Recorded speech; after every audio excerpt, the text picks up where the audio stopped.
இன்றைக்கும் கூட தேவனுடைய வார்த்தைக்கு நேராய் போகிறோம். இன்றைக்கு பரிசுத்த நற்கருணை இருக்கிறது, this communion. So I want you to be a bit extra cautious about coming to partake of the communion, because the word of God is so serious. You cannot take it in an unworthy fashion. அபாத்திரமாய் யாரும் பானம் பண்ண கூடாது என்று கர்த்தர் தெளிவாய் நம்மை பார்த்து சொல்லுகிறார். அப்படியா இருக்கும்போது அவரை அறிந்து கொண்டு அவரை ருசித்து நம்முடைய வாழ்க்கையை சோதித்து ஆராய்ந்து பார்த்து நம்ம இந்த பரிசுத்த நற்கருணைக்குள்ள கண்டுட்டு போவோம். ஆமென், ஆமென், ஆமென். நல்லவர். சரி, இன்றைக்கு கூட ஒரு வார்த்தை உங்களுக்கு முன்பாய் வைக்க ஆசைப்படுகிறேன். அதற்கு முன்பாய் கண்களை மூடுவோம். நல்ல தகப்பனே, அடியேனை மறையும். Hide me, Lord, and Lord, reveal yourself to your people. Let the word that you gave me this week speak to them in volumes. ஆமாண்டவரே, அதாவது நிறைவான ஆண்டவரே, ஒரு தேவனை நாம் அறிந்து கொள்வோம் என்று சொன்னார். இன்றைக்கும் கூட இந்த புதிய மாதத்தில் குறைவானவைகளை கர்த்தர் எடுத்து போடுவார் என்று நாம் விசுவாசித்து இந்த வார்த்தையை கேட்க உதவி செய்யும். அடியேனை மறைத்து நீர் வெளிப்படும் ஆவியானவர் ஆண்டவரே இருதயங்களின் கதவுகளை தட்டட்டும். Thank you. Glory and honor and praise goes to you and to you alone in Jesus' name. In Jesus' name we ask and pray. Amen. Amen. Amen. ஒரு வார்த்தை உங்களுக்கு முன்பாய் வைக்க ஆசைப்படுகிறேன். ஆஸ்தி. ஆஸ்தி. ஆஸ்தி என்றால் என்ன? ஓகே, தமிழ்ல ஆஸ்தின்னு ஒரு வார்த்தை இருக்கா? இருக்கா? Okay, okay. நான் நினைச்சேன் அது தெலுங்குல மட்டும்தான் இருக்கு அப்படின்னு. இல்லைங்களா? சரி, ஆஸ்தி தமிழ்ல இருக்கா? ஆஸ்தி. ஓகே, ஆஸ்தி என்றால் என்ன? ஸ்டேட்டஸ். ஆஸ்தி என்றால் என்ன?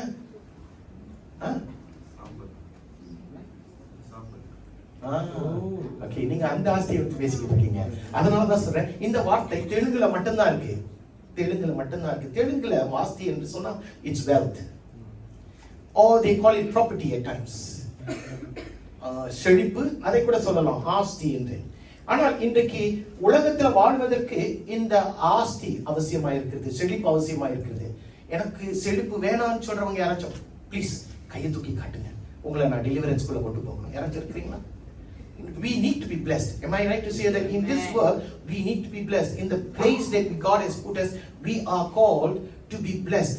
And when we talk about blessings, we always associate wealth and money and success to our blessings. ஆசீர்வாதம் என்று சொல்லும் பொழுது நாம் எதோடு ஒப்பிட்டு பார்ப்போம்? ஆசீர்வாதத்தோடு, செல்வத்தோடு, பணத்தோடு, உயர்வோடு தான் நம்ம ஒப்பிட்டு பார்ப்போம். அது அவசியமா இருக்கிறது. It is necessary, correct? அப்ப உலகத்தின் காரியங்களில் இந்த ஆஸ்தி necessary, அவசியமாய் இருக்கும் என்று சொன்னால், let's talk about a spiritual aspect of it. ஆவிக்குரிய ரீதியில் இந்த ஆஸ்தி அவசியமா அவசியம் இல்லையா? ஒரு மாம்சத்துக்குரிய மனுஷனுக்கு பணம் அல்லது ஆஸ்தி அவசியமா இருக்கிறது. For a flesh man, which is you and me, we are in need of success or goodness or this asti. How about that spiritual man in you? If you have a spiritual man in you, உங்களுக்குள்ள ஒரு ஆவிக்குரிய மனுஷன் இருப்பான் என்று சொன்னால் அவனுக்கும் ஒரு ஆஸ்தி தேவையா தேவையில்லையா? அப்ப இந்த ஆஸ்தி தேவை என்று சொன்னால், you see people, it is okay to pursue the blessings of the world. உலகத்தின் ஆசீர்வாதங்களுக்கு பின்பாய் போவது தவறே கிடையாது. ஆனால் not at the expense of putting God at the corner. தேவனை ஒரு பக்கம் வைத்துவிட்டு நான் உலகத்தை தான் முதலாவது தேடுவேன் என்று சொன்னால் அது தவறாய் மாறிவிடும். ஆனால் என்றைக்கு தேவனை முன்பாய் வைத்துவிட்டு நாம் உலகத்தின் காரியங்களுக்குள்ள, அதாவது இந்த ஆஸ்திக்குள்ள, இந்த ஆசீர்வாதத்துக்குள்ள போவோம் என்று சொன்னால் கர்த்தர் அதில் எதையுமே குறையாய் பார்க்க மாட்டார். எத்தனை பேருக்கு புரிகிறது? He will never look at you in a manner where he is angry with you. No, God does not work that way. அப்படியாய் நாம் உலகத்தின் ஆசீர்வாதங்களுக்குள்ள போவோம் என்று சொன்னால் தேவனுடைய ஆசீர்வாதங்கள், that spiritual blessings, அதுக்குள்ளேயும் போவது அவசியமா அவசியம் இல்லையா? Who's doing chastetism? Nobody is it? Okay. Okay. சரி, அப்ப அவசியமா இருக்கிறது. Am I right to say that? அதாவது தேவனுடைய ஐஸ்வர்யங்கள், ஆவிக்குரிய ஐஸ்வர்யங்களை தேடுவது அவசியமா இருக்கிறது. இந்த இடத்துல ஆசை உண்டு என்று சொல்றவங்க உட்கார்ந்து இருக்கீங்க. எல்லாருக்குமே ஒரு ஆசை இருக்கு. என்ன ஆசை? பணம் சம்பாதிக்கணும்னு ஒரு ஆசை, ரைட்டா? ஒரு உயர்வுக்குள்ள வரணும்னு ஒரு ஆசை. அந்த மேனேஜரை தள்ளிட்டு நான் அவன் இடத்துக்கு போகணும்னு ஒரு ஆசை. அல்லேலூயா. நாளைக்கு ஒரு பெரிய வீடு வாங்கணும்னு ஒரு ஆசை இருக்கா இல்லையா? இருக்கு. நியூசிலாந்துக்கு போகணும்னு ஆசை, யூரோப்புக்கு போகணும்னு ஒரு ஆசை, ரைட்டுங்களா? கேலுக்கு போகணும்னு ஒரு ஆசை. ஆனா சில நேரங்களில் நமக்கு என்ன இல்ல, பணம் இல்லையே, ரைட்டா? ஆனால் ஆசைகள் இருக்கிறது. We have a desire, we have a wish to do many things in life where I can go to that higher level. அந்த உயரத்துக்குள்ள போகணும்னு ஒரு ஆசை எல்லாருக்குமே இருக்கிறது. அந்த ஆசை வரும்போது, நிறைவேறும் போது you become complete. Am I right to say that? அதாவது இப்ப ஒரு அன்பு தம்பதிகள் ஜப்பானுக்கு போயிருந்தாங்க, போயிட்டு வந்தாங்க. அதாவது போகணும் ஒரு ஆசை எங்கேயோ பிறந்தது. The wish to go to Japan was birthed somewhere during earlier period, right? And then they made the plans. There was a desire to go. That wish became a desire, and the desire became an action.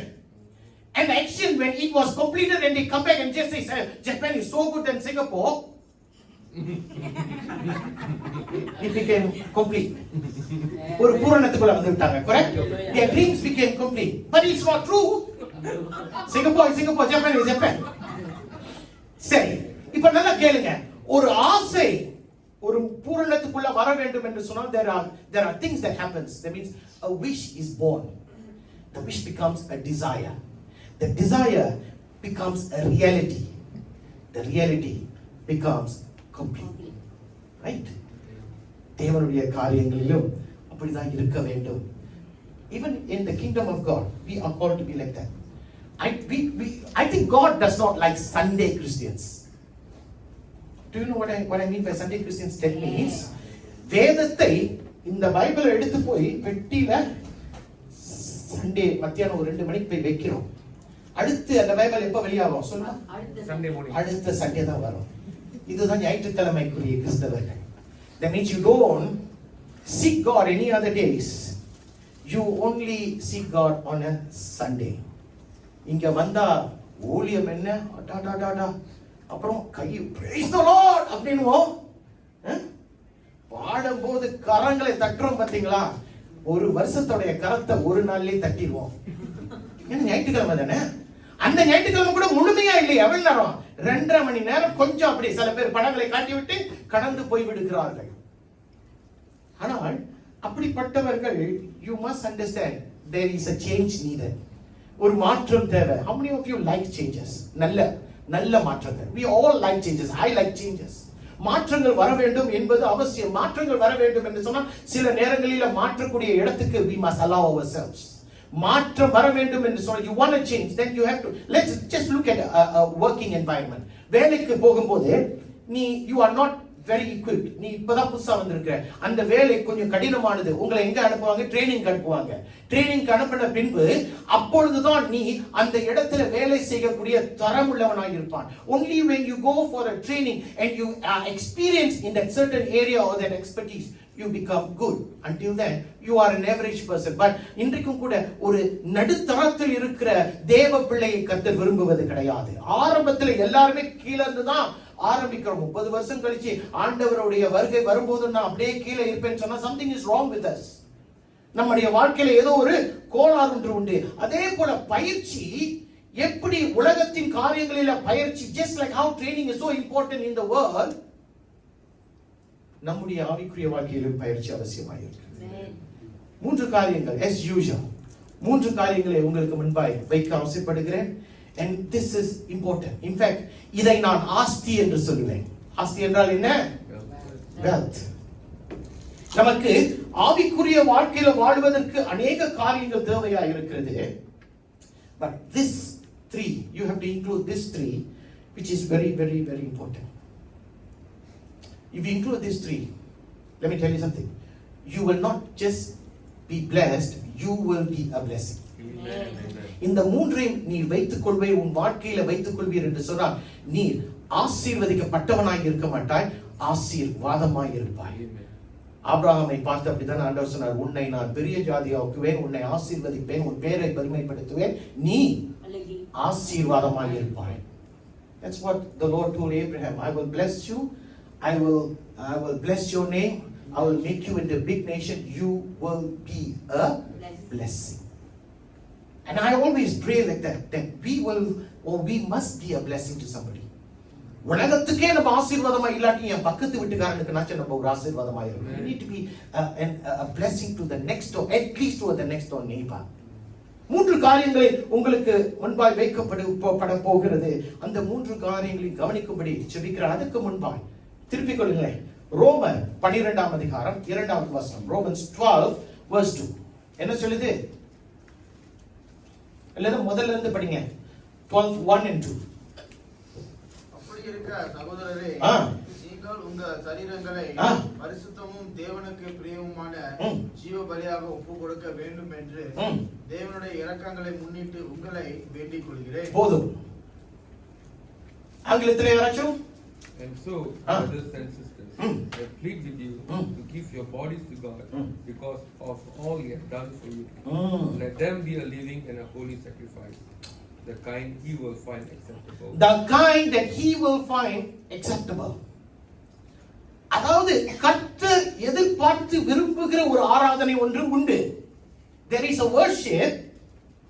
Okay, ஆராதனைன்னு சொல்லும் பொழுது ஆராதனை சொன்னது சில பேர் திடீர்னு எங்க போயிடுவாங்க? பாட்டுக்கும் மியூசிக்கும் மைக்குக்கும் போயிடுவாங்க. நான் அந்த ஆராதனை குறித்து சொல்லல. நான் பொதுவான I'm talking about a worship of God in a general perspective.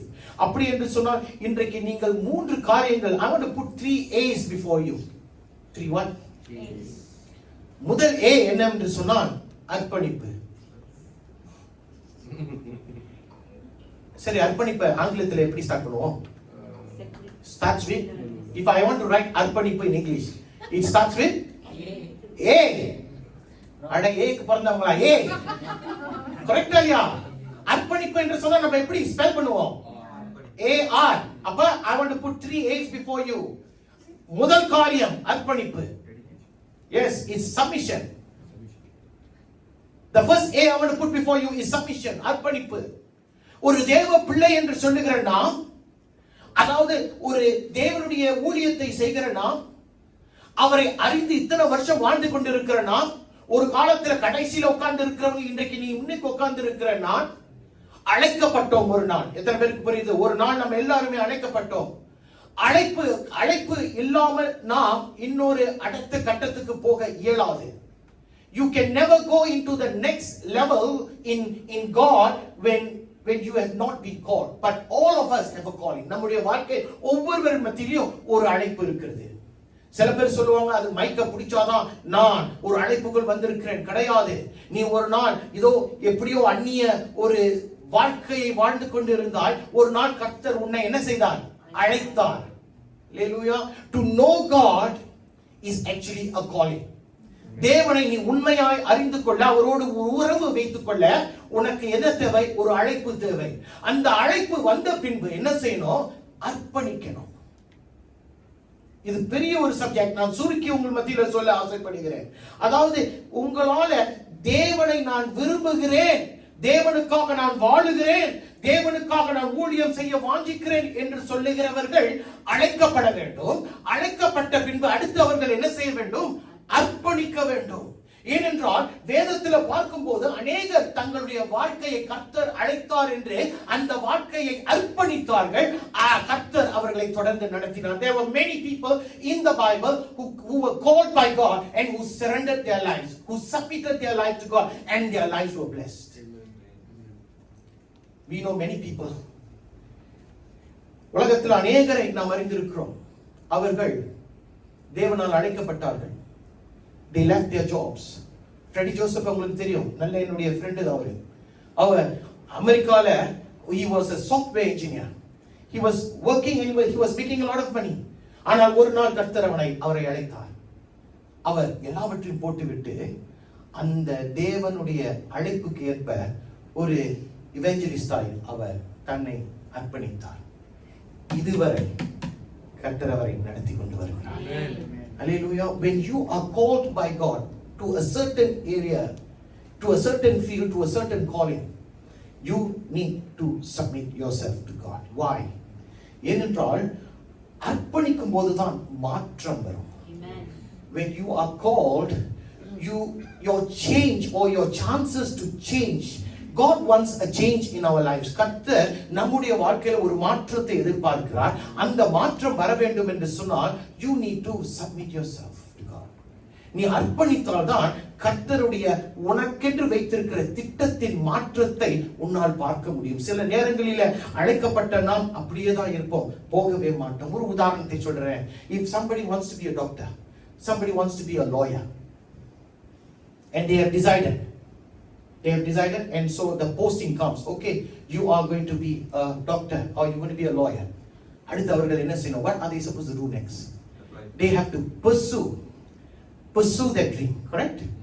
They have to pursue their dream. அந்த அழைப்புக்கு ஏற்ப அவர்கள் தங்களுடைய சிந்தையும் தங்களுடைய முழுமையை என்ன செய்யணும்? அர்ப்பணிக்கணும்.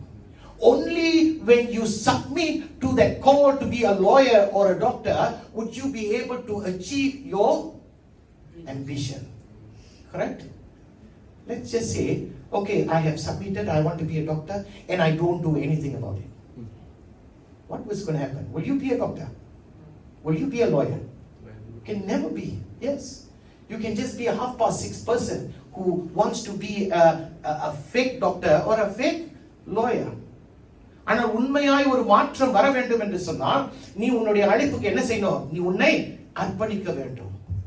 And likewise, தேவனுடைய ஊழியத்தை, தேவனுடைய வார்த்தையை கேட்கிற நீங்கள் ஒவ்வொரு நாளும் ஒவ்வொரு வாரமும் தேவனுடைய வார்த்தையை கேட்டுக்கொண்டிருக்கிறீங்க.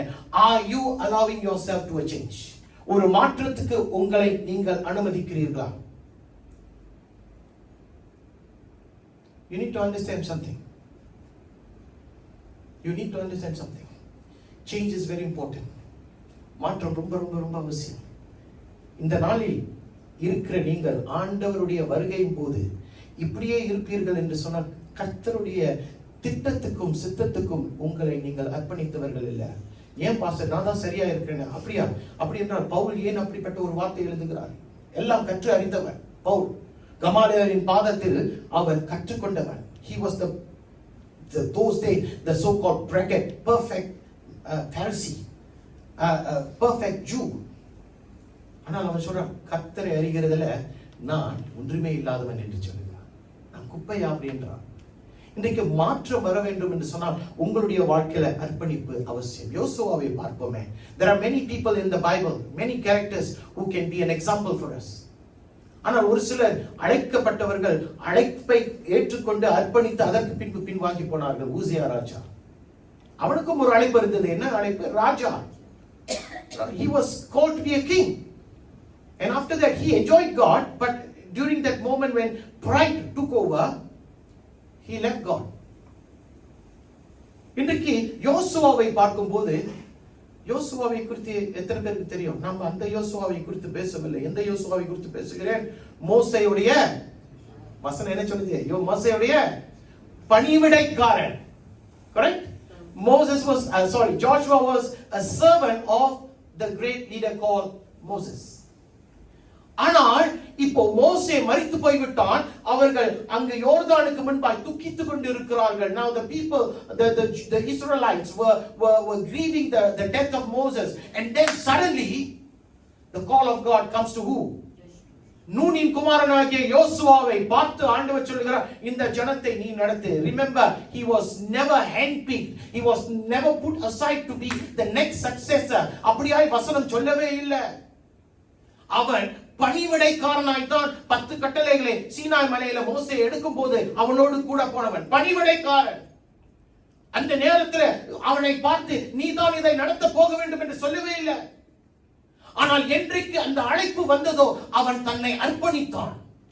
என்றைக்கு கர்த்தருடைய அழைப்பு வந்ததோ அவன் ஒப்பு கொடுத்தான். He came in unconditional surrender to the call of God, and he surrendered, and he became one of the greatest leaders. வேதத்துல பார்க்கிறீங்களா? நான் இதெல்லாம் கொஞ்சம் பார்ப்பேன். வேதத்துல பார்க்கும்போது ஒரு சில தலைவர்கள் அவர்கள் பாவம் செய்தார்கள், விழுந்து போனார்கள். நம்ம விசுவாசத்தின் தந்தை யாரு? ஆபிரகாம். விழுந்தாரா? அவர் தான் விழுந்தாரு. தாவீது இது இருதயத்துக்கு ஏற்றவன். விழுந்தாரா? விழுந்தார். ஆனா யோசுவாவுடைய புத்தகத்தை பாருங்களேன், அவனுடைய பிறப்புல இருந்து கடைசி வரைக்கும் பாருங்களேன். எங்கேயாச்சும் விழுந்ததை பார்த்திருக்கீங்களா? நான் பார்க்கல.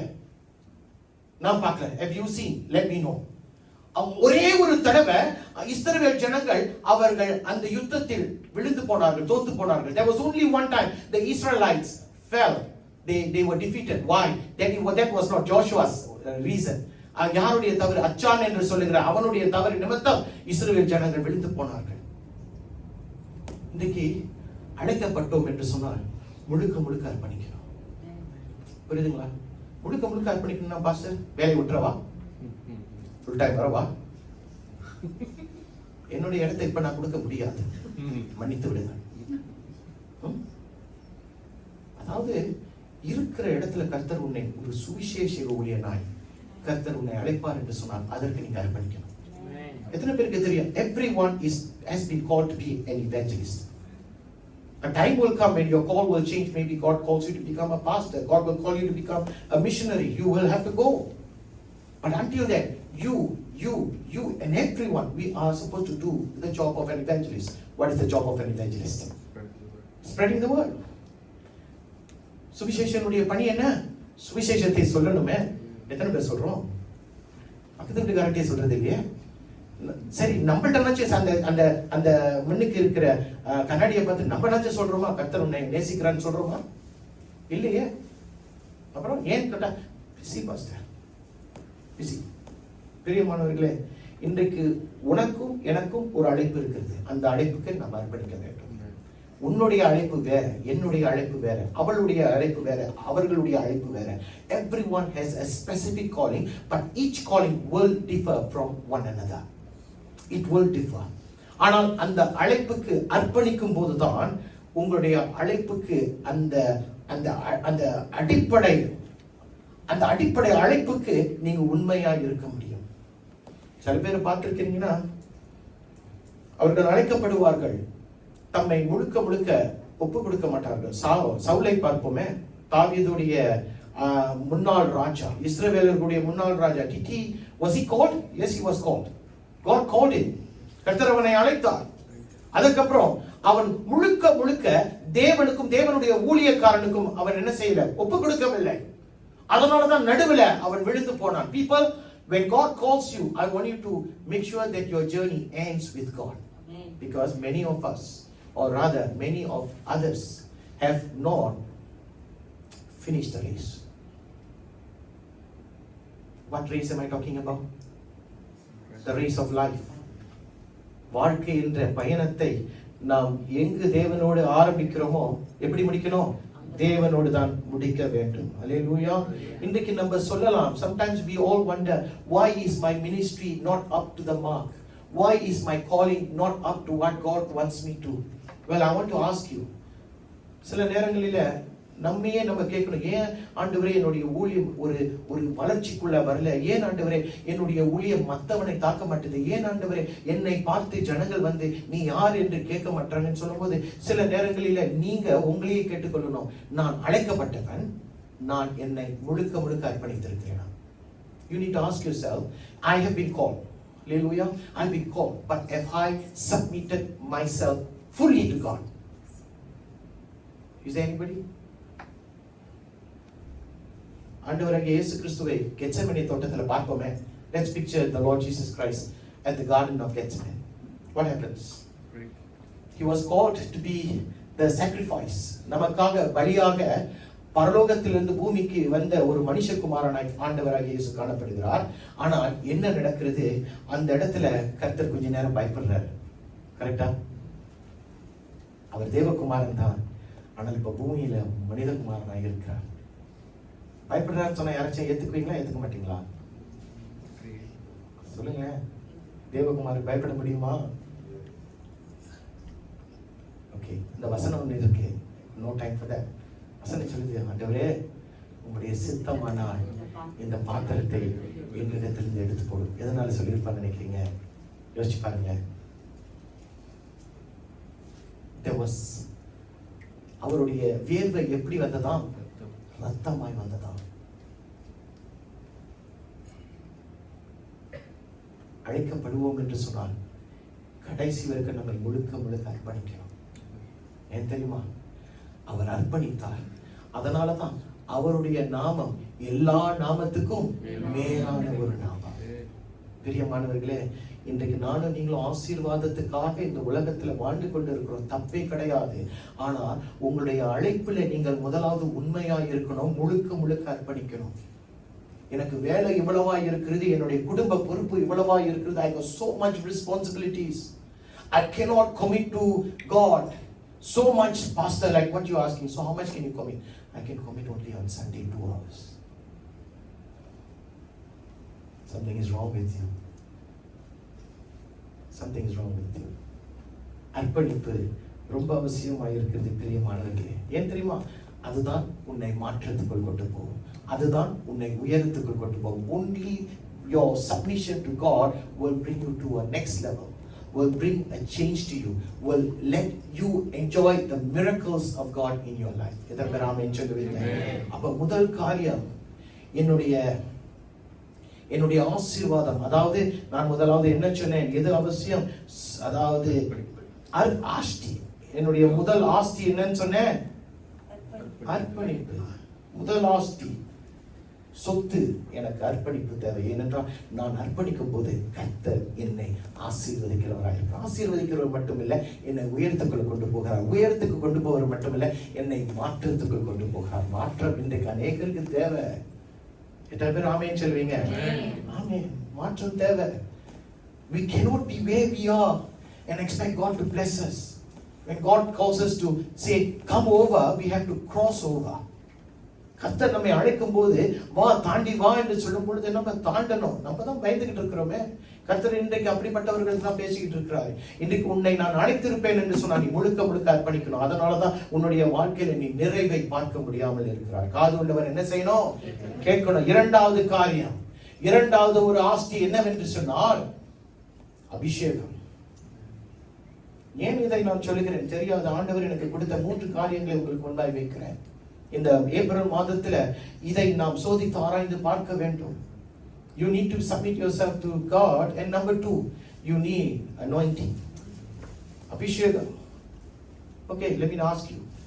அபிஷேகம் என்றால் என்ன? இப்ப சொல்லுவாங்க பாருங்க எல்லாரும். Okay, come on, let's start with. நம்ம தீபனை கேட்போம். Anointing-னா anointing. Okay. சரி, anointing-னா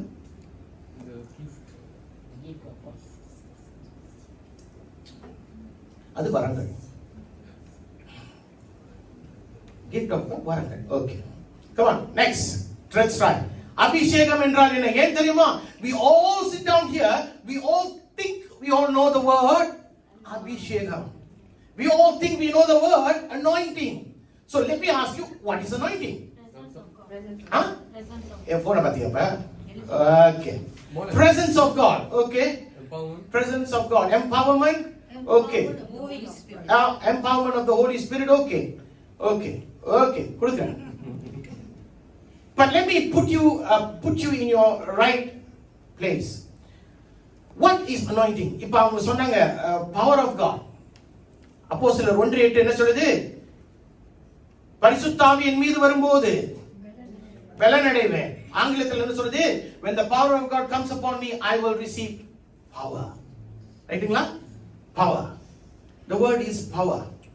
ஆனால் தேவனுடைய வல்லமை இறங்கி வருகிற வரைக்கும் அது தேவனுடைய வல்லமை தான். என்றைக்கு தேவனுடைய வல்லமை என் மேல் இறங்குகிறதோ automatically the power of God becomes an anointing. Okay, அதுவும் புரியலனா I'll put it to you this way.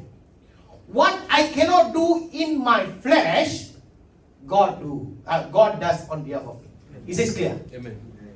What I cannot do in my flesh, சுயத்தில என்னால் செய்ய முடியாததை ஆண்டவருடைய உதவியோடு செய்வதுதான், அதுக்கு பேரு தான் அபிஷேகம். மனசுலரியா? அதாவது தேவனுடைய வல்லமை பரத்திலிருந்து இறங்கி வருகிறது. The power of God comes down from heaven, and when it reaches you, you are anointed. Are we clear? That means the power of God must rest in me. அந்த தேவ வல்லமை எனக்குள்ள இறங்கி வந்த பின்புதான் நான் இயற்கைக்கு அப்பாற்பட்ட காரியங்களை என்னால் செய்ய முடியும். அவருடைய வல்லமை இல்லாமல், அவருடைய அபிஷேகம் இல்லாமல் நான் ஒரு சாதாரண கிறிஸ்தவ வாழ்க்கை வாழ்வோம். அதைத்தான் அநேகர் வாழ்ந்து கொண்டிருக்கிறார்கள். There are many who is living a life of an ordinary Christian when God has called us to work to become an extraordinary Christian. அதற்காக கர்த்தர் தம்முடைய ஆவியானவரை அவர் அனுப்பியிருக்கிறார். So simply I want you to know that I am different when the anointing comes upon me. உலகத்தில் இருக்கிறவனுக்கு அந்த அபிஷேகம் கிடையாது. ஏனென்றால் அவன் அந்த அபிஷேகத்தை பெற்றுக்கொள்ள வேண்டும் என்று சொன்னால் நான் ஆண்டவர் ஒரு நல்ல உறவை வைத்திருக்க வேண்டும், பரிசுத்த ஆவியானவருடைய அபிஷேகத்தை பெற்றிருக்க வேண்டும். எத்தனை பேருக்கு புரியும்? ஒன்றை கேட்கிறேன், நீங்கள் ரட்சிக்கப்பட்ட பின்பு நீங்கள் பரிசுத்த ஆவியினாலே நிரப்பப்பட்டவர்களா? When you have accepted the Lord Jesus Christ as your personal savior, are you filled with the Holy Spirit? Not yet. No, you are filled with the Holy Spirit. You are not filled with the gifts of the Holy Spirit. You are filled with the Holy Spirit. You must know this. When you are baptized in the name of the Father, the Son, and the Holy Spirit, you have received the power of God. தேவனுடைய அபிஷேகத்தை பெற்றுவிட்டீர்கள். ஆனால் தேவனுடைய அபிஷேகத்தினால புறப்பட்டு வருகிற வரங்களில் நாம் செயல்பட மாட்டோம். You may not be operating in the gifts of the Spirit, because the gifts are determined by the Holy Spirit. That's what the Bible says. பரிசுத்த ஆவியானவருக்கு விஜய்க்கு எதை கொடுக்கணுமோ அதை கொடுப்பார், இவளுக்கு என்ன கொடுக்க வேண்டுமோ அதை கொடுப்பார், எனக்கு என்ன கொடுக்க வேண்டுமோ அதை கொடுப்பார். அதை முடிவு பண்ணுகிறவர் யார்? பரிசுத்த ஆவியானவர். Only the Holy Spirit determines what is the gifting. But until then, until you receive the giftings, all of us who have accepted the Lord Jesus Christ, you have an anointing within you. Amen.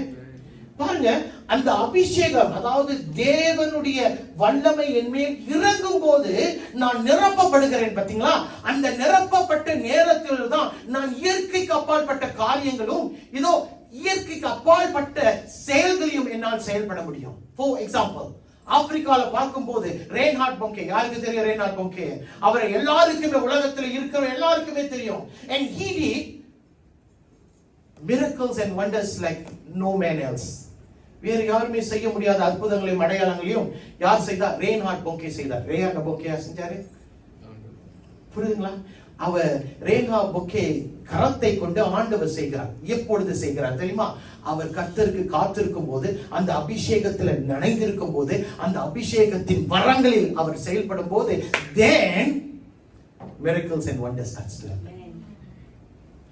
So if you want that giftings, you need to be operating in the anointing.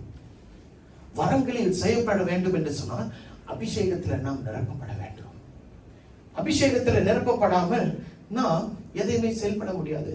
எத்தனை பேர் சில நேரங்களில மற்ற ஆராதனைகள், ஏன் நம்ம ஆராதனை, ஏன் மற்றவங்களை பற்றி பேச, நம்மளுடைய ஆராதனை பார்க்கும்போது சில நேரங்களில எப்படி இருக்குன்னா புஷ்ன்னு இருக்கும், அப்படியே சும்மா அப்படியே உட்காந்துட்டு ஆராதனை ஏன் சொன்னா இந்த இடத்துல ஏதோ ஒன்று குறையுது. பிரியமானவர்களே, நான் போன வாரம் நம்முடைய worship team கிட்ட சொன்னேன், you need to come prepared for the worship. ஏன் சொன்னா, ஒருவன் தயாராய் வராவில்லைட்டால், ஒருவன் அல்லது ஒருத்தி தயாராய் இந்த இடத்துல இல்லைன்னு சொன்னா இந்த ஆராதனை தடைபடுகிறது. ஏதோ ஒரு பாவம், ஏதோ ஒரு அறிக்கையிடாத பாவம், ஏதோ ஒரு காரியத்தை பேசி அதை நாம் ஆண்டவரிடத்தில் ஒப்பு கொடுக்காமல் இந்த இடத்துல வந்து ஊழியம் செய்யும் போது அபிஷேகம் தடைபடுகிறது. அந்த அபிஷேகம் தடைப்படும் போது ஆராதனை என்ன செய்யப்படுகிறது? தடைபடுகிறது. புரிகிறது நான் சொல்றேன்? நான் பல ஆராதனைகளில் நான் உட்கார்ந்திருக்கிறேன். தேவனுக்கு மகிமை உண்டாகட்டும். I have sat in many churches. I have seen worships. சில நேரங்களில ஒன்றுமே இல்லாத ஒரு ஆராதனை நான் பார்த்திருக்கிறேன். I have seen miracles happening services where there are miracles just happening. I have seen it all. I have seen the Holy Spirit coming upon them. I have seen the devil, அதாவது சத்ருவுடைய கட்டுகளில் இருக்கிற அவருடைய சூழ்நிலைகள். இதே இடத்துல அவள் ஒரு சகோதரி ஆடிக்கொண்டே இருக்கிறார், நவர மாற்றா, அவளை விடுவிக்க அவ்வளவு கடினம். இதே இடத்துல you must understand, நீ ஒரு மேலான கிறிஸ்தவன், ஒரு வல்லமையான கிறிஸ்தவன், ஒரு தேவன் பிரியப்படுகிற ஒரு மகனும் ஒரு மகளுமா இருக்க வேண்டும் என்று சொன்னால் நீ எதை நாடணும் தெரியுமா? ஆஸ்தியை இல்ல, அந்தஸ்தை இல்ல, உயரத்தை இல்ல, இதோ பெருமையை அல்ல. நீ எதை நாட வேண்டும் என்று சொன்னால் அபிஷேகத்தை நீ நாட வேண்டும். அபிஷேகத்தை நீ நாட வேண்டும். இன்றைக்கு நம்ம அநேக காரியங்கள் மேல ஆசை வைக்கிறோம். We desire a lot of things. To make money, to become somebody, to be the best worshipper. You all want to be. But for that, there is a price to pay. Correct? ஆண்டவருக்காக நம்ம நிக்கணும்னா ஒரு சில காரியங்களில் நாம் நம்மை தாழ்த்த வேண்டும். கர்த்தருடைய சமூகத்தில் அபிஷேகத்துக்காக காத்திருக்க வேண்டும். You need to wait upon the Lord. But the problem with us is we don't have time. கரெக்ட்டுங்களா? டைம் இல்ல. நம்ம ஆண்டவருக்கு கொடுக்க நமக்கு நேரம் கிடையாது. கொடுக்க மாட்டோம். ஏனென்றால் நம்ம கொஞ்சம் சீக்கிரமா எந்திரிச்சு ஆண்டவரை தேடலாம், ஆண்டவரை ஆராதிக்கலாம், தேட மாட்டோம். கரெக்டா 8 மணிக்கு ஆராதனை, 7 மணிக்கு கண்ணு மாறி எந்திரிச்சு ஓடுற வேகத்தை பார்க்கணுமே பாத்ரூமுக்கு போயிட்டு எல்லாத்தையும் பொட்டிச்சுட்டு கிளம்பணும்ல. ஏன்னா 8 மணிக்கு இங்க இருக்கணுமே. அப்புறம் எப்படி அபிஷேகத்துக்குள்ள நம்ம செயல்பட முடியும்? அப்ப எப்படி ஒரு உயர்வுக்குள்ள நீங்க இருக்க முடியும்? ஐயா, நம்ம ஒரு முழுமைக்குள்ள வர வேண்டும் என்று சொன்னால் the completeness, நம்ம தான் சொன்னேன் ஆரம்பத்துல, when you want to be complete you need to have the submission. ஆண்டவருக்கு முன்பாய் நீ உன்னை ஒப்பு கொடுத்தல், அர்ப்பணிப்பு அவசியம். இரண்டாவது, நீ தேவனுக்கு முன்பாய் முழுமையாய் காணப்பட வேண்டும் என்று சொன்னா உனக்கு தேவ அபிஷேகம். அபிஷேகம் இல்லாமல் நீ உன்னுடைய வாழ்க்கை மாறாது. இருக்கிறவனமாய் தான் இருப்பேன். Your lifestyle must become different. You should desire this anointing. ஏனென்றால் தேவனுடைய வல்லமை உன்மேல் வரும்போது நீ பேசுவது வித்தியாசமாய் மாறும், நீ செயல்படுவது when the Holy Spirit comes upon you as you have been anointed, your words will become different, your speech will become different, your thoughts will become different, you start planning differently. என்றைக்கு எந்த இடத்துல நீ ஒரு வெறித்தனமாய் இருப்பாயோ, அபிஷேகம் பண்ணப்பட்டவன் அப்படியா இருக்க மாட்டான், அமைதியாய் போய் விடுவான். சூழ்நிலைகள் மாறிவிடும். ஏனென்றால் தேவனுடைய வல்லமை உனக்குள்ள நிற்கிறது, உனக்குள்ள நிரம்பி இருக்கிறபடினா, நீ அபிஷேகம் பண்ணப்பட்டவனாய் இருக்கபடினா, நீ அபிஷேகம் பண்ணப்பட்டவளாய் இருக்கிறபடினா நீ வித்தியாசமாய் காணப்படுவாய். அந்த வித்தியாசத்தை ஜனங்கள் பார்ப்பார்கள். உன்னுடைய மனநிலையை ஜனங்கள் உணர்வார்கள். People will know your attitude. People will know your works because you have become different. Why? Because there is something in you. நீ சாதாரணமானவன் அல்ல. எப்படிப்பட்டவன்? அசாதாரணமானவன். Those anointed will learn more on God than anyone else. தேவனால் அபிஷேகம் பண்ணப்பட்டவர்கள் தேவனை தான் முன்பாய் வைப்பார்கள். எத்தனை பேருக்கு புரிகிறது? அதாவது அவர்கள் சபையில மட்டும்தான் ஆசீர்வாதமா இருப்பாங்கன்னு நினைக்கிறீங்களா? இல்ல, அவர்கள் வேலையிலும் ஆசீர்வாதமாய் இருப்பார்கள். அவர்களுடைய குடும்ப உறவுகளும் நல்ல ஒரு செழிப்பாய் இருக்கும். அவர்கள் பிள்ளைகள் நல்ல ஒரு ஆசீர்வாதமாய் இருப்பார்கள். அவருடைய கணவன் மனைவி உறவுகள் நல்லா இருக்கும். இன்றைக்கு ஏன் இவைகள் எல்லாம் குறைவாய் இருக்கும் என்று சொல்லி, ஏதோ ஒரு இடத்துல ஒரு குறை இருக்கு, ஏதோ ஒரு இடத்துல குறை இருக்கிறது. You can never say, Lord, Lord, Lord, I have done this, I have done that, and at the end of the day, at the last day, the Lord will say, I don't know you. நான் உன்னை அறியேன் என்று கர்த்தர் சொல்லிடுவார். இன்றைக்கு வேலையில் உங்களுக்கு உயர்வு வேணும், எனக்கு ஒரு அடையாளம் வேணும் அப்படின்னு இந்த இடத்துல ரொம்ப பேர் உட்கார்ந்து கொண்டு எதிர்பார்த்து கொண்டு இருப்பீங்க. I want to let you know, don't seek the attention or the favor of men. Seek God first. தேவனை முதலாவது தேடுங்க. அவருக்கு முன்பாய் உங்களை தாழ்மைப்படுத்தி அர்ப்பணிங்க. உங்களுடைய அழைப்புக்கு உங்களை முழுக்க முழுக்க அர்ப்பணிங்க. அபிஷேகத்தை நாடுங்கள். தேவனுடைய வல்லமை உங்கள் மேலே இறங்குவதற்காக வாஞ்சியுங்கள். Desire that. அப்பொழுதுதான் உங்களுடைய வாழ்க்கை ஒரு மாற்றத்துக்குள்ள வரணும். பிரியமானவர்களே, ஒரு சரீரத்தை நான் குறைக்க வேண்டும். I want to exercise. Now, if I want to exercise, the desire to bring down my body has to be birthed. நான் உடற்பயிற்சி செய்யணும்னா என் உடல் பருமனை குறைப்பதற்கு முதலாவது இந்த சிந்தையில நான் ஏற்றிக் கொள்ளணும். நான் குறைக்கணும் அப்படின்னு சொன்ன பின்புதான் அதுக்கப்புறம் தான் ட்ரெட்மில் வரும், அதுக்கப்புறம் தான் மற்ற காரியங்கள் வரும், அதுக்கப்புறம் தான் ஓட ஆரம்பிப்போம். அதுக்கப்புறம் தான் நம்ம சாப்பாடை குறைப்போம். அதுக்கப்புறம் தான் 6 மணிக்கு அப்புறம் சாப்பிட மாட்டோம். அதுக்கு முன்னாலே புரியுதுங்களா என்ன சொல்ல வரேன்? இன்றைக்கு அபிஷேகம் வேணும் என்று சொன்னால் you need to start desiring for the anointing. Start desiring. எனக்கு இது வேணும், அது வேணும், ஒரு உயர்வு வேணும், எனக்கு ஆசீர்வாதம் வேணும். Correct. Why are you not seeking the source of your blessing? Who is the source of your blessing? God. தேவன் தான். இன்றைக்கும் உங்களுடைய ஆசீர்வாதத்தின் பட்டியலில் நான் அபிஷேகத்தை தேட வேண்டும் என்ற அந்த பட்டியலில் அந்த அபிஷேகத்தை தேடுகிறது இருக்கிறதா? Ask yourself in your to-do list. You know what is the to-do list? வாழ்க்கையில நான் இதை செய்யணும், ஒரு லிஸ்ட் போட்டுப்போம். அபிஷேகத்தை நான் நாடுவேன் என்று சொல்லுகிற அந்த உங்க பட்டியல்ல அது இருக்குதா?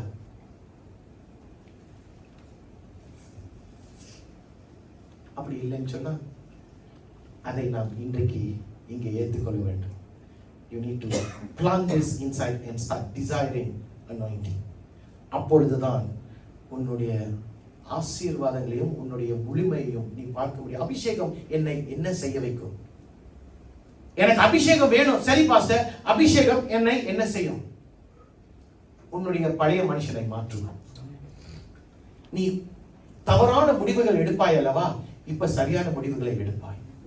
அதாவது இன்றைக்கு சரியான ஒரு காரியத்துக்குள்ள நீ நடந்து போவாய். உன்னுடைய பழைய வாழ்க்கை உன்னை பின்தொடராது. ஏனென்றால் அபிஷேகம் அதை வெட்டி போடும்.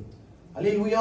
அபிஷேகத்தை நாடும் போது நாம் தேவனை எல்லா காரியத்திலும், எல்லா நேரங்களிலும், எல்லா விதங்களிலும் தேடுவோம். அபிஷேகம் சின்ன காரியங்கள். நான் நாளைக்கு இந்த இடத்துக்கு போகலாம் ஆண்டவரே, நான் நாளைக்கு போகிறேன் ஆண்டவரே என்று அவரிடத்தில் சொல்லக்கூடியவர்களாக இருப்போம். அபிஷேகம் உன்னை அப்படியாய் நடத்தும். பெரிய காரியங்கள், நான் பெரிய காரியங்களுக்கு தான் ஆண்டவரை தேடுவேன், அது இல்லை. அபிஷேகம் பண்ணப்பட்டவன் தேவனுக்குள்ள, அதாவது அவருடைய வல்லமையினால நிரப்பப்பட்டவன் எல்லா நேரங்களிலும், எல்லா விதங்களிலும், எல்லா சூழ்நிலைகளிலும் அவன் தேவனை தேடுவான். தேவனிடத்தில் பேசிக்கொண்டே இருப்பான். அந்த அபிஷேகம் உன்மேல் இறங்கும் போது நீ வேறு மனுஷனாய் மாறி விடுகிறாய். கர்த்தர் விரும்புகிற மனுஷனாய் மாறி விடுகிறார். 1 யோவான் 2ஆம் அதிகாரம் 20வது வசனம். இன்னைக்கு வசனமே கொடுக்கல. இன்னைக்கு குளோரியாவுக்கு ரொம்ப சந்தோஷம். ஏன்னா இன்னைக்கு இதே இல்லை. திருப்பி கொள்ளுங்க. 1 யோவான் 2ஆம் அதிகாரம் 20வது வசனம். நீங்கள் பரிசுத்தராலே அபிஷேகம் பெற்று சகலத்தையும் அறிந்திருக்கிறீர்கள். ஆங்கிலத்துல Now you have anointing from the Holy One. All you know. அபிஷேகத்தை யாராச்சும் ஒரு பெரிய ஊழியக்காரன் வந்தாதான் பெற்றுக்கொள்ளணும்னு யாராச்சும் நினைக்கிறீங்களா? அப்ப இந்த வசனம் உங்களுக்குரியது. Now if you think I need that anointing, but I need a man of God to lay his hands on me and I become somebody else, I need that anointing from that man. அந்த மனுஷனுடைய அபிஷேகம் எனக்குள்ள வரணும் என்று நீங்க வாஞ்சிப்பீர்கள் என்று சொன்ன இந்த வசனம் உங்களுக்குரியது. ஏனென்றால் வசனம் சொல்லுது, நீங்கள் பரிசுத்தராலே அபிஷேகம் பெற்று சகலத்தையும் அறிந்திருக்கிறீர்கள். And this refers to who? This refers to people who have put God first. தேவனை முன்பாய் வைத்திருக்கிறீர்கள். அல்வின் தாமஸை குறித்து உங்களுக்கு தெரியும். அவர் ஒரு காலத்துல நல்ல ஒரு பிரபலமாக இருந்தார். இப்பயும் பிரபலமாக தான் இருக்கிறார்.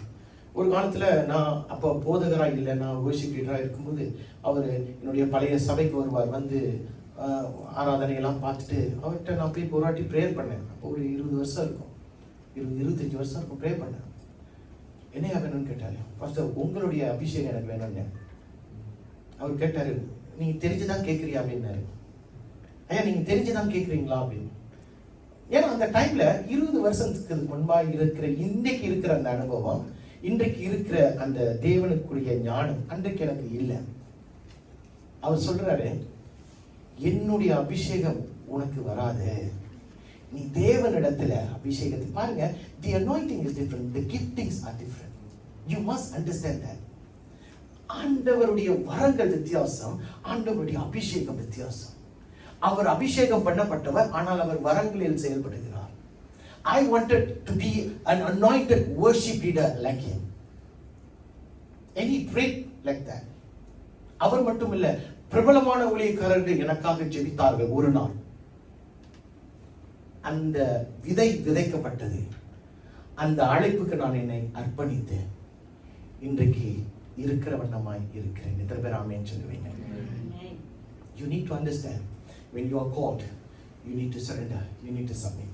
And when you start to submit, you need to seek the greater things so that you become complete. And one of the greater things is an anointing. அபிஷேகம் அவசியமாக இருக்கு. மூன்றாவது ஏ பாப்போமா? முதல் ஏ என்னது? அர்ப்பணிப்பு. இரண்டாவது ஏ அபிஷேகம். மூன்றாவது ஏ என்னது? சொல்லுங்க சொல்லுங்க. எந்த ஏ எதுல வருது? க்ளோஸ். வேற சொல்லுங்க ஏதாச்சும். அற்புதம். க்ளோஸ். ஓகே. அப்புறம் சரி நேரம் இல்லை. மூன்றாவது ஆராதனை. முதல் ஏ அர்ப்பணிப்பு, இரண்டாவது ஏ அபிஷேகம், மூன்றாவது ஏ ஆராதனை. ஓகே, ஆராதனை. இந்த ஆராதனை குறித்து நாங்க போன வாரம் பேசாத பேச்சா? எவ்வளையோ பேசிட்டோம். போன வாரம் என்னுடைய வர்ஷிப் ரிட்ரீட்ல அநேகமா பேசிட்டோம். ஆனால் இன்றைக்கு நான் ஒரு சேவிக்கிற ஒரு கிறிஸ்தவனாய் இருக்கலாம், இந்த இடத்துல ஊழியம் செய்கிற கிறிஸ்தவனாய் இருக்கலாம், வேதத்தை வாசிக்கிற கிறிஸ்தவனாய் இருக்கலாம். என்னிடத்துல ஞாயிற்றுக்கிழமை வரும்போது ஆண்டவராகிய இயேசு கிறிஸ்துவுடைய பக்கத்து வீட்டுக்கார மாதிரியே நிக்கலாம். எப்போ? ஞாயிற்றுக்கிழமை.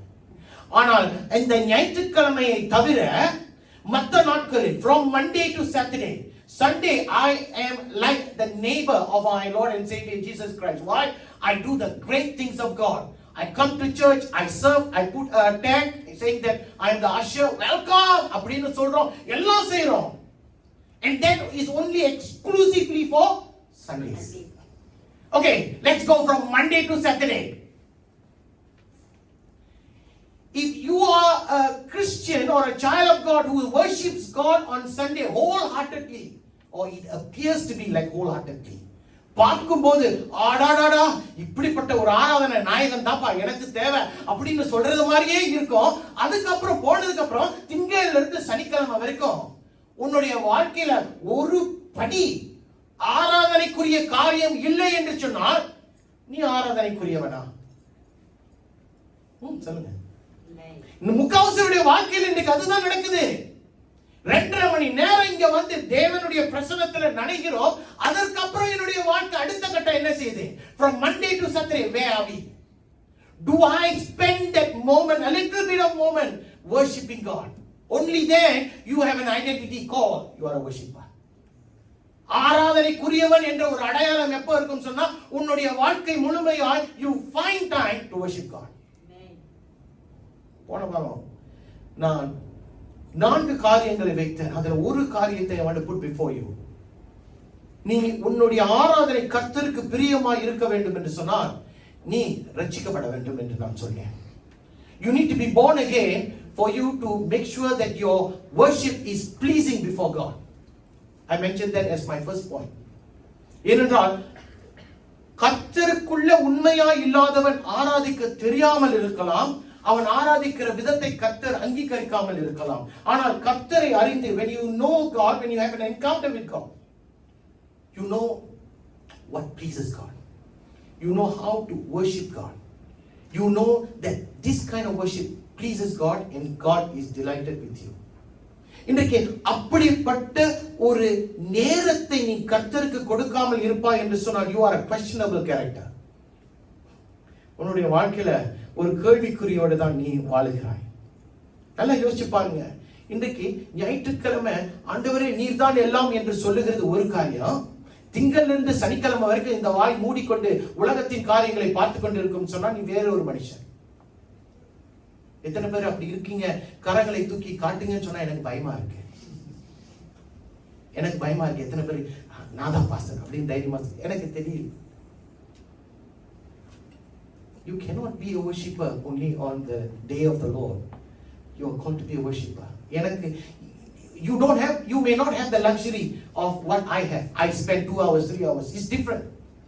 அப்படின்னா 2-3 மணி நேரம் ஆராதிச்சாதான் ஆண்டவர் அந்த ஆராதனை அங்கீகரிப்பாரா? கிடையாது. உண்மையான புத்தி உள்ள ஆராதனை என்னவென்று சொன்னா நீ ஆண்டவர் இடத்துல உன்னை நீ ஒடுக்கி ஒரு 10 நிமிஷம் 15 நிமிஷம் உன்னை நீ அர்ப்பணிக்கணும். அவருக்கு நன்றி சொல்லணும். When you wake up in the morning, how many of you say thank you for this day? Never forget to say thank you. Because it's not by your strength you see this day. You may think I'm young. No, it's not. It's not. You need to be thankful, because being thankful is also a pattern of worshiping God. கர்த்தருக்கு நன்றி இருதயத்தோடு இருக்கிறவங்க கூட தேவனை ஆராதிக்கிறவர்களாக இருப்பார்கள். வாழ்க்கையில எல்லா காரியங்களையும் தினமும் நம்ம செய்யக்கூடியவர்களாக இருப்போம். The essentials of life. We always do that. Morning we wake up, we shower, we have breakfast, we go to work, we check our social medias. Correct? These are the essentials of life. சில பேருக்கு phone இல்லைன்னா என்ன ஆயிடுவாங்க? செத்தே போயிடுவாங்க. பைத்தியம் பிடிச்சாலும் பரவாயில்ல, செத்தே போயிடுவாங்க ஃபோன் இல்லைன்னா. 2-3 ஆசாமி சுத்திக்கிட்டு இருக்கேன், செத்தே போயிடுவாங்க. But I want you to know today, இன்றைக்கு if you are doing the essentials of God, essentials of life every day, and worship is not part of that essential, something is wrong. புரியுதுங்களா என்ன சொல்றேன்னு? காலை கடன்களை செய்கிறோம், பல்ல விளக்குறோம், பசியாடுறோம், அப்புறம் வேலைக்கு போகிறோம், போனை செக் பண்றோம், இவங்கள்ட்ட பேசுறோம், அவங்கள்ட்ட பேசுறோம், எல்லாம் செய்யறோம். இது எல்லாமே ஒவ்வொரு நாளும் நடைமுறைக்கு வந்த ஒரு காரியமாய் மாறிவிட்டது. Now these are the essentials that I and you are always doing, but I want to ask you something. In that essentials, is worshiping God part of it? If you say yes, God be glorified, God bless you. If there is a no,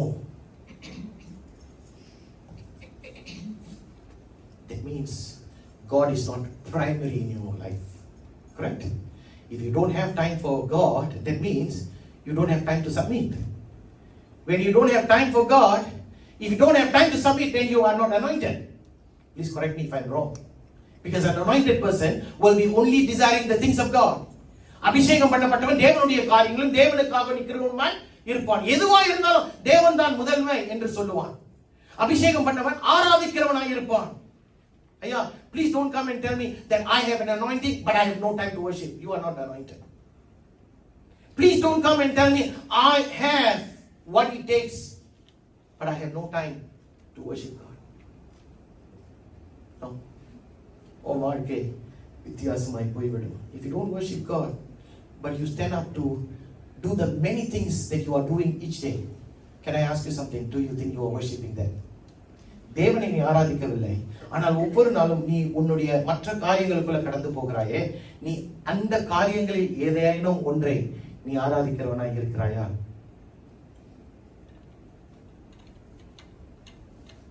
புரியுதா என்ன சொல்றேன்? நீ தேவனுக்கு நேரம் கொடுக்கல, மற்ற காரியங்களுக்கு நேரத்தை கொடுக்கிற. Could it be that you could unknowingly worship that thing or that moment or that person or that job or that career? Ask yourself.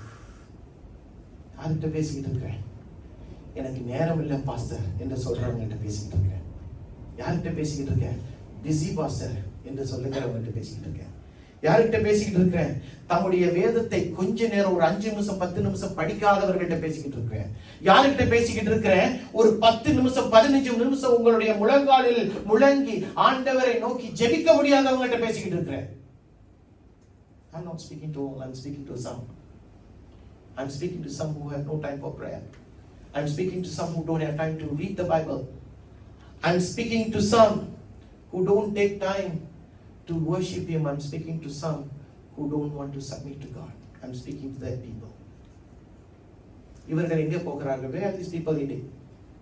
Ask yourself, where am I heading? If you are that person, where are you heading?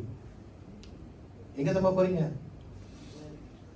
ஒரு தெரியாத ஒரு லக்கை நோக்கி ஓடிக்கிட்டு இருக்கீங்க. You are walking towards a destination but you don't know where is that destination. எங்கேயோ போயிட்டு இருக்கீங்க, அது மட்டும் தெரியுது. ஆனால் போகிற இடத்துல எங்கே முடிவு வரும் என்று நமக்கு தெரியாமல் இருக்கலாம். ஓட்டப்பந்தயத்தில் பார்த்தீங்கன்னா, இல்லைன்னா விளையாட்டுல பார்த்தீங்கன்னா, there is only 2 participants. 2 types of participants. At the end of the race or at the end of that thing, there is only 2 participants. You know what is that? Winner. A winner and a loser. Correct. அந்த பந்தயத்தில் ஜெயிக்கிறவனை ஜெயித்தவன் என்று சொல்லுகிறார்கள், தோத்தவன் என்ன சொல்றாங்க? தோத்தவன் என்று சொல்லுகிறார்கள். ஆமா, when you decide to run a race, preparation is important. Correct? அதாவது you want to ஒரு ஓட்டப்பந்தயத்தில் ஓட போற, you need to prepare yourself. I'm talking about a run, maybe a marathon. You need to prepare. Correct or not?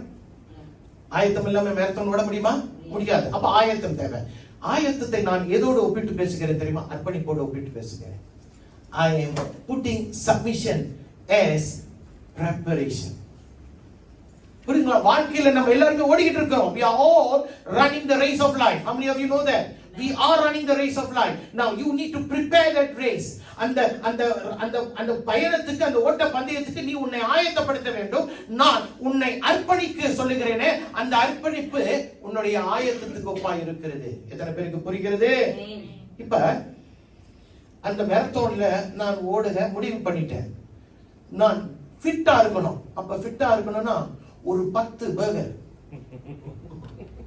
Meet, அல்ல beef தான், no chicken, beef. அப்புறம் ஒரு kebab, சரிங்களா?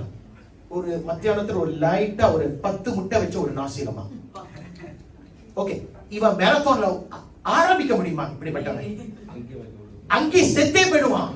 திடீர்னு ஹார்ட் அட்டாக்ல அங்கேயே செத்து போயிடுவான். வாய்? ஏனென்றால் அவன் ஆயத்தப்படவில்லை. அந்த மேரத்தானுக்கு ஓடணும்னா you need to eat the proper kind of nutrition or the food so that you will be able to run the destination.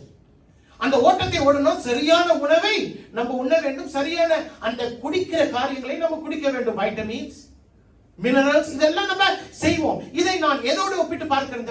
அந்த அபிஷேகத்தோடு ஒப்பிட்டு பார்க்கிறேன். நீ எதை பெற்றுக்கொள்ளணுமோ, இந்த சரீரம் ஓடுவதற்கு பெற்றுக்கொள்ளணுமோ, அதை நான் அபிஷேகத்தோடு ஒப்பிட்டு பேசுகிறேன். I'm comparing the intake for that marathon for the anointing. You need that anointing to run the race of life. Correct தானே? மூன்றாவது காரியம் என்ன சொன்னேன்? ஆராதனை. இந்த ஆராதனை எப்படி இந்த ஓட்ட பந்தயத்தோடு ஒப்பிட்டு பேசுவது? How can I compare? How many of you have seen people running or racing or even a football game? You all see football, right? அந்த கிறிஸ்தவர்களை பார்ப்போம். குறிப்பா கிறிஸ்தவர்களை பார்க்கும்போது அந்த ஓட்ட பந்தயத்துக்கு முன்பாய் இல்லைன்னா அந்த ஃபுட்பாலுக்கு முன்பாய் அவங்க எல்லாம் போயிட்டு அப்படியே கரங்களை பிடிச்சிட்டு என்ன செய்வாங்க? ப்ரே பண்ணுவாங்க. சில பேர் ஓடுறதுக்கு முன்னால எப்படி செய்வான்? எப்படின்றான்? பார்த்துருக்கீங்களா? அது எதை குறிக்கிறது? ப்ரிப்பரேஷன். அது ஆராதனை குறிக்கிறது. ஏனென்றால் அவருக்கு சொல்றான், இந்த பலன் பத்தாது, அந்த பலன் வேணும்னு சொல்லிட்டு அவன் தேவனை நோக்கி பார்க்கிறான். முடிகிறான். நீங்களேன் அந்த ஓட்ட பந்தயத்துல ஜெயிச்சிட்டான். வந்து ஓடி என்ன செய்யறான்? நேரம் வழங்கால் படிக்கிட்டு இப்படின்றான். எல்லாரும் கூடி விட்டுக்கிட்டு இது பண்ணும்போது அவன் எல்லாத்தையும் வெயிட் பண்ணிட்டு அவன் என்ன சொல்றான்? அப்படின்றான். Even in European football I have seen that. பார்த்திருக்கீங்களா? அது எதை குறிக்கிறது தெரியுமா? ஆராதனையை குறிக்கிறது. அப்ப இந்த வாழ்க்கை, in this race of life, these three things are so important, and this race of life is what I'm trying to compare with in the spiritual aspect of it. I need to prepare myself, and that calls to submit. I need to take the correct intake, and that talks about anointing. And I need to look up to something divine, and I call that worship. அப்ப இந்த மூன்று காரியம் நம்முடைய வாழ்க்கையில முழுமையா இல்லைன்னு சொன்னா you are not complete. If you do not have the 3 A's, which is the anointing, அப்புறம் which is the submission, அப்புறம் which is the worship. இந்த மூன்றும், ஆராதனை, அர்ப்பணிப்பு, அபிஷேகம், இந்த மூன்றும் இல்லை என்று சொல்லுகிற பட்சத்தில் நீ இன்னும் முழுமைக்குள் வரவில்லை. அதான் உண்மை. I don't know how many of you will accept this. But this is the truth and nothing but the truth. இன்னைக்கு கர்த்தருக்குள் நம்ம 10 வருஷம், 20 வருஷம், 5 வருஷம், 30 வருஷம் விசுவாசிகளாக இருக்கோம். கர்த்தருக்கே மகிமை உண்டாகட்டும். ஆனால் அந்த கட்டத்துல ஒரு வளர்ச்சியை நீங்க பார்த்திருக்கிறீங்களா? Have you looked up? உங்களுடைய வாழ்க்கையில ஏதாச்சும் ஒரு பகுதியில் ஆண்டவருக்கு ஒதுக்கி இதுதான் என்னுடைய ஆராதனை நேரம் சொல்லி இருக்கிறீங்களா? Do you have a secret place? Do you have that war room where you can go to God and look up to God for everything. சில பேர் கஷ்டத்துக்கு மட்டும்தான் ஆண்டவரை பார்ப்பான். நன்மைக்கு எத்தனை பேர் ஆண்டவருக்கு பார்த்து நன்றி சொல்லி இருக்கிறீங்க? You don't give importance to worship. People, if you are the type who don't give importance to worship, at the end of the race, are you a winner or a loser? Fair enough, you are a loser. Let's face it.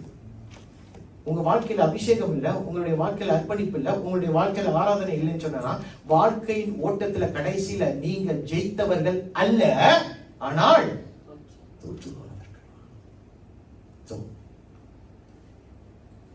இன்றைக்கு உங்களுடைய வாழ்க்கையில நான் கேட்கக்கூடிய ஒரே ஒரு காரியம், where is God in your life? இந்த April மாதத்துல உங்கள் மத்தியில நான் விதைக்கிற ஒரு வார்த்தை என்ன தெரியுமா? 3 ஆக்கள். 3 ஆ, which is அர்ப்பணிப்பு, அபிஷேகம், ஆராதனை. இந்த மூன்றும் செயல்படாத ஒரு மனுஷன், ஒரு மனுஷி நீ என்று சொன்னால் இன்றைக்கு கர்த்தருடைய வார்த்தை உங்களுக்கு போய்கொண்டிருக்கிறது. God is speaking to you. இன்றைக்கு நீங்க முழுமைக்குள்ள வரணும். ஆண்டவரை நான் அறிந்திருக்கிறேன். ரைட் தான், எனக்கு தெரியும் நீங்க அறிஞ்சிருக்கிறீங்க. ஆனால் அந்த முழுமைக்குள்ள வரணும். பாருங்க, வாழ்க்கையில ஒரு உயரத்துக்குள்ள வரணும்னா நம்ம எல்லாம் கிடைச்சதுக்கு அப்புறம் I am complete அப்படின்னு சொல்லுகிறோம். இன்னைக்கு ஆண்டவருக்குள்ள we complete? Are you complete? Is the church complete? அபிஷேகம் என்ற ஒரு காரியம் நம்முடைய வாழ்க்கையில இல்லைன்னு சொன்னா, ஆண்டவருடைய சமூகத்துல நாம் நம்மை அர்ப்பணிக்கவில்லை என்று சொன்னால், ஆராதனை என்று சொல்லுகிற ஒரு முக்கியமான பகுதி உன்னுடைய வாழ்க்கையில இல்லை என்று சொல்லும் போது, people, you don't have to be like 1 hour, 2 hours to worship God, to stand before God, to submit to God, to surrender to God. No, you only need a couple of good minutes. A couple of good minutes. என்ன நேரத்தில் எந்த சமயத்தில் சமயம் வாய்க்கும் போது ஆண்டவரே உமக்கு நன்றி சொல்லுகிறேன். Are you the person? Are you the person? ஆண்டவர் உன்னுடைய வாழ்க்கையில் அடிப்படையான ஒரு நபராய் காணப்படுகிறாரா? அப்படி காணப்படுவார் என்று சொன்னால் கர்த்தர் உங்களை ஆசீர்வதிக்கட்டும். அப்படி காணப்படவில்லை என்று சொன்னால் every eye is closed, ஒவ்வொரு கண்கள் மூடி இருக்கிற வேலை. I want to ask you this. நமக்கு ஆஸ்தி ரொம்ப முக்கியம் தானே? Prosperity and wealth and success is so important to each and every one of us. Yes, me included. ஆனால் அர்ப்பணிப்பும் ஆராதனையும் அபிஷேகமும் உன்னுடைய வாழ்க்கையில இல்லாத பட்சத்தில் you are not complete. நீ ஒரு முழுமைக்குள் போகவில்லை. நீ ஒரு முழுமைக்குள் போகவே இல்லை. You have not gone to that fullness. நம்ம எல்லாருமே வாழ்க்கையில முழுமையா போகணும்னு ஆசைப்படுறோம். ஆனா தேவனுடைய காரியங்கள்ல மட்டும் நமக்கு முழுமை இல்லைன்னு சொன்னா என்ன நியாயம்? அது என்ன நியாயம்? அல்ல, யோசிச்சு பாருங்க. இன்னைக்கு ஆண்டவர் ஏன் இதை எனக்கு கொடுத்து பேச சொன்னார் என்று எனக்கு தெரியாது. ஆனா இந்த வார்த்தை உங்கள் மத்தியில கடந்து வரும்போது, இந்த வார்த்தையை இது எனக்குரியது என்று சொல்லி யார் பெற்றுக்கொள்கிறார்களோ இந்த வார்த்தை உங்களை வாழ வைக்கும். These words that has been shared with you, these words that does not come from my mouth, it was God given and I am putting it before you, because it is 3 A's. This anointing, this submission and this worship is not part of you. You are not fully in God yet. You are not complete in God yet, and you are calling yourself a child of God. தெரிந்தோ தெரியாமலோ நீ தேவனை பார்த்து நான் உங்க பிள்ளைன்னு சொல்லிட்டு இருக்கீங்க. ஆனா இந்த வாழ்க்கையில இந்த 3 காரியங்கள், முக்கியமான காரியங்கள் உங்க வாழ்க்கையில இல்லை என்று சொல்லுகிற பட்சத்தில், how can you be associating yourself with a true and living God? ஒரு ஜீவனுள்ள தேவனோடு நீங்கள் உங்களை எப்படி ஒப்புவித்து நீங்கள் பேச முடியும்? ஏனென்றால் தேவனுடைய பிள்ளைகள் தேவனுக்கு தம்மை அர்ப்பணிப்பார்கள். தேவனுடைய பிள்ளைகள் தேவனுக்கென்று அவருடைய அபிஷேகத்தை நாடுகிறவர்களாய் இருப்பார்கள், அபிஷேகம் பெற்றவர்களாய் இருப்பார்கள். தேவனுடைய பிள்ளைகள் என்று சொல்லுகிறவர்கள் தேவனை ஆராதிக்கிறவர்களாய் இருப்பார்கள். இதுவரை என்னையும் உன்னையும் நடத்தின தேவன் இனியும் உன்னை நடத்த வேண்டும் என்று சொன்னால் ஒரு மாற்றம் தேவை. A change is needed, my dear church. A change is needed. A change for the better. ஒரு நன்மைக்கு ஏதுவான ஒரு மாற்றம் அவசியமா இருக்குது. And I want you to surrender yourself to God this day and tell God today that I am that person who needs a change in my life. Every eye is closed. Every eye is closed. ஒவ்வொரு கண்கள் மூடி இருக்கிற வேலையில கர்த்தர் இன்றைக்கு ஆவியானவர் உங்க மத்தியில விதைத்த வார்த்தை அது எனக்குரியது பாஸ்டர் என்று சொல்றவங்க யாராச்சும் இருந்தீங்கன்னா உங்க வலது கரத்தை உயர்த்தி போட்டு வைத்து கீழே போடுங்க. நான் உங்களுக்காக ஜெபிக்கிறேன்.